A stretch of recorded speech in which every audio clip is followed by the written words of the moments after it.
నమస్తే, welcome to our channel. నేను ప్రియాంకారావు. నిన్న మద్యం కుంభకోణంలో కీలక నిందితులు ఎవరైతే ఉన్నారో వారందరి ఇళ్లలోనూ, వారికి సంబంధించిన ఆఫీసుల్లోనూ, వాళ్ళ బంధువుల ఇళ్లలోనూ ఈడీ రైడ్స్ జరిపింది.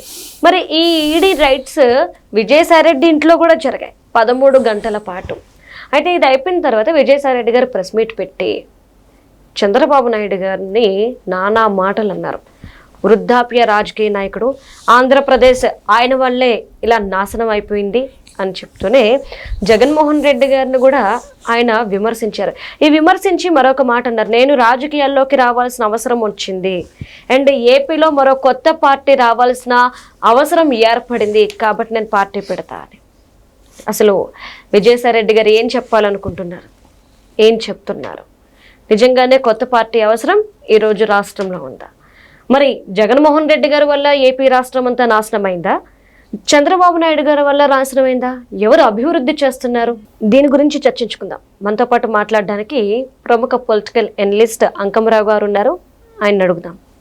నమస్కారం సార్.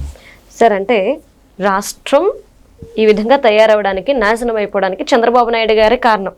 ఆయన ఒక వృద్ధాప్య రాజకీయ నాయకుడు. జగన్మోహన్ రెడ్డి గారు కూడా సరిగ్గా చేసిందేమీ లేదు కాబట్టి కొత్త పార్టీ రావాలంట, విజయసాయిరెడ్డి గారే పెడతారంట. ఏంటి సార్ ఇది? ప్రజలు పాపం ఎదురు చూస్తూ ఉన్నారు. విజయసాయిరెడ్డి ఎప్పుడు రాజకీయాల్లోకి వచ్చేసి ఇప్పుడు కొత్త పార్టీ పెడతాడా? అన్న నందమూరి తారక రామారావు గారు పార్టీ పెట్టి 9 నెలల అధికారంలోకి వచ్చాడు. ఈయన పార్టీ పెట్టి 8 నెలల్లోనే అధికారంలో రావచ్చేమో అని చెప్పని 1000 కళతో ఎదురు చూస్తూ ఉన్నారు. విజయసాయిరెడ్డికి ఉన్నటువంటి పేరు ప్రఖ్యాతులు అలాంటివి కదా. చంద్రబాబు నాయుడు గారి గురించి కేసీఆర్ ఏదో అన్నాడని చెప్పని ఆ మాటను కూడా ఉపయోగించాడు. ఆయన్ని ఇప్పుడు ముఖ్యమంత్రిని పట్టుకొని ఇష్టారీతిగా వాళ్ళు మాట్లాడుతూ ఉన్నారు. ఈరోజు కూడా నోరు బారేసుకున్నాడు విజయసాయిరెడ్డి. అసలు నీ చరిత్ర ఏంటి, నీ గతం ఏంటి, నువ్వు ఎవరేమంటా నడిచావు, ఎవరితోటి ఉండి నువ్వు జైలు పాలయ్యావు, ఎవరి వల్ల నువ్వు రాజ్యసభ సభ్యుడు అయ్యావు, నువ్వు ఎలాంటి కార్యక్రమాలు నిర్వహించావు, రాజకీయాలపై ఆసక్తిగా ఉన్న ఆంధ్రుడు ప్రతి ఒక్కడికి తెలుసు, తెలుగు వాళ్ళందరికీ తెలుసు నీ చరిత్ర, నీకున్నటువంటి పేరు ప్రఖ్యాతులు అన్నీ కూడా అందరికీ తెలుసు. నువ్వు అసలు రాజ్యసభ సభ్యత్వాన్ని ఎందుకు రాజీనామా చేసావు? ఇప్పటివరకు ఒక కారణం చెప్పు. ఈరోజు కొత్త ఛానల్ ప్రారంభించబోతున్నాడు శుభసూచకం, డిజిటల్ ఛానల్ ప్రారంభించబోతున్నాడు శుభసూచకం. ఎవరికైనా హక్కు ఉంది, మనం కాదంటానికి వీల్లేదు. రేపొద్దున వాళ్ళు నిర్వహించే చర్చాగోష్ఠిని బట్టి వాళ్ళకి ఎలా ఉంటుంది, వాళ్ళ మనస్తత్వం ఏంటనేది తర్వాత బయటకు వస్తుంది. రాజకీయ పార్టీ పెడతానన్నాడు, స్వాగతించాలి. మనం ఎవరిని వద్దంటానికి ఆస్కారం లేదు. ప్రజలు నిర్ణయిస్తారు. ప్రజల్లో నీకున్న పేరు ప్రఖ్యాతులు ఏంటో అందరికీ తెలుసు కాబట్టి, నీకంటే గొప్ప గొప్ప వాళ్ళందరూ కూడా ఏ విధంగా అయ్యారో చూశారు కాబట్టి అన్నాడు. ఇక్కడ ఒక మాట మాట్లాడాడు, వైఎస్ఆర్సీపీ పార్టీ, తెలుగుదేశం పార్టీ రెండు కూడా ప్రజాదరణ కోల్పోయినాయి. రెండు దుందేనంట. అంటే ఏ పార్టీ కూడా ఈ ప్రజలకి ఏం చేయలేదు. అంటే నువ్వు ఆ పార్టీలో ఉండవు కాబట్టి ఆ పార్టీ విషయాలు నీకు క్షుణ్ణంగా తెలుసు. వాళ్ళు ఏమి చేయలేదని నీకు తెలుసు కాబట్టే ఆ పార్టీ నువ్వు వదిలేసావు. తెలుగుదేశం పార్టీ గురించి, చంద్రబాబు నాయుడు గారి గురించి నువ్వు మాట్లాడుతూ ఉన్నావు. ఈ మద్యం కుంభకోణంలో నిన్ను కావాలని నువ్వు రాజకీయంగా రేపు పొద్దున పార్టీ పెట్టబోతున్నావు, చంద్రబాబు నాయుడు గారికి మించి నువ్వు రాజకీయంగా ఎదుగుతావని భయం పుట్టి నిన్ను చూసి, నీ ముఖాలందాన్ని చూసి, నీ వాగ్దాటిని చూసి భయపడిపోయి చంద్రబాబు నాయుడు గారు నిన్ను 5వ ముద్దాయిగా పెట్టాడా? మద్యం కుంభకోణంలో ఒక్కడ చాలు నువ్వు మద్య కుంభకోణంలో కీలక పాత్రధారి అని చెప్పడానికి. స్వయంగా నీ నోటితోటి హైదరాబాదులో ఉన్న ఇంటిలో 5గురు ఎవరైతే వీళ్ళు ఉన్నారో, కేసిరెడ్డి రాజశేఖర రెడ్డి, ఎవరైతే మిథున్ రెడ్డి, వాసుదేవరెడ్డి, అలాగే సత్యప్రసాద్, తర్వాత సజ్జల శ్రీధర్ రెడ్డి, వీళ్ళతో కలిసి నీ ఇంట్లో ఈ మద్యం పాలసీకి సంబంధించి మేము మీటింగ్ ఏర్పాటు చేసుకున్నాము హైదరాబాదులో, అట్లాగే విజయవాడలో 2 చోట్ల. నేనే వాళ్ళకి అప్పిప్పించాను, అరవిందో వాళ్ళ దగ్గర నుంచి 100 కోట్ల రూపాయలు అప్పిప్పించానని చెప్పి నువ్వే చెప్పావు. అసలు మద్యం పాలసీని తయారు చేయడానికి నువ్వెవడవి? మరోసారి అడుగుతున్నాను, మద్యం పాలసీని రూపకల్పన చేయడానికి నువ్వెవడవి?